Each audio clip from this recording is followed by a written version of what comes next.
What this is the problem of the West Philippine Sea. Alam no po ninyo, nung ako'y nasa Senado, Senate President ako noon, inimbita ako ni President Aquino isang hapon doon sa palasyo, doon sa cabinet room. Nung dumating ako doon, ako ang unang dumating. Pangalawa, dumating si Senator Trillanes. Pareho kaming senador noon.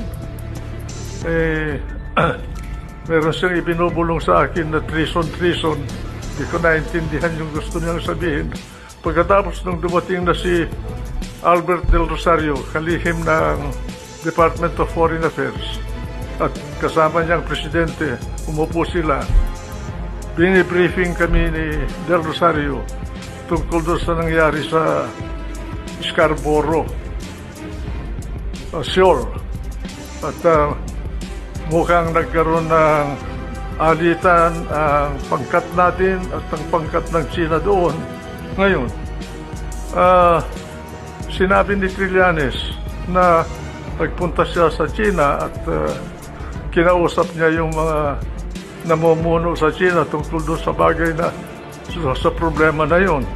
Ako naman, bilang presidente ng Senado noon, tinanong ko sa kanya, anong karapatan mo na nagpunta sa China? Yung ba, kusang loob mo lamang ang nagpunta ron? Sabi niya, hindi. Nagpunta ako doon, may authority ako. Sinong nag-utos sa'yo na pumunta ron? Pagkatapos sumagot si Presidente Aquino, sabi niya, ako ang nag-utos sa kanya. Sinabi ko kay Presidente Aquino na dahan-dahan, Mr. President, medyo masalimuot yata yan sapagkat hindi natin alam kung anong mga pinag-usapan nila ni Trillanes doon sa mga nakausap niya sa China. Kaya mag-iingat tayo. Pagkatapos noon, si Secretary Del Rosario, binigyan ako ng sulat ni Ambassador Brady natin sa China na nagre-reklamo na itong si Trillanes ay binabypass siya.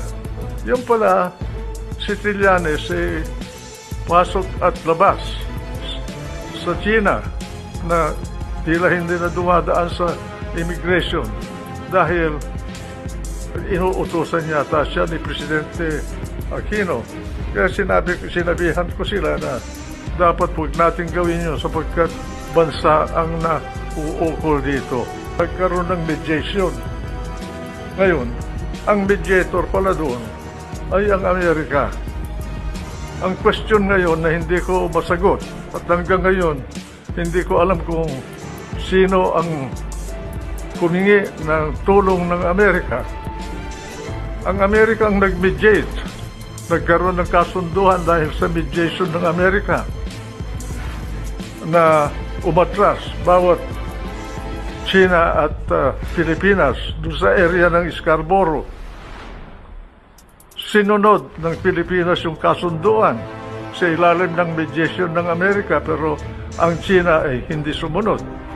Ngayon, ang question ko, kung ang Amerika ang naging mediator, unang question, sino ang humingi ng tulong ng Amerika? Pangalawa, bakit nung hindi tinupad ng China ang kasunduan, umatras din siya? Bakit hindi man lang pinagsabihan ng Amerika ang China na tuparin niya yung kasunduan? Ang impression ko bagay, parang ginamit lang tayo doon sa bagay na yun. Ano man na interest ang nauukol para sa Amerika, hindi ko alam. Pero ganon ang impression ko. Hanggang ngayon, hindi ko masagot kung bakit yung mediator natin ay hindi tayo tinulungan para tumupad naman ang China para doon sa kasunduan na umatras sila. Kaya ngayon, sila ang nakapwesto doon, tayo na wala. Yan po ang natatandaan ko na pangyayari dyan sa problema ng tinatawag natin na panatag, isla ng panatag. Senator, I would like the people to know, you have given us really almost the foundation of your talk tonight and probably your answers. Na bakit pumayag ang Pilipinas na umatras tayo? I would like to know if you know what drove Aquino to reach that decision to order the Navy to retreat. Yun daw ang kasunduan na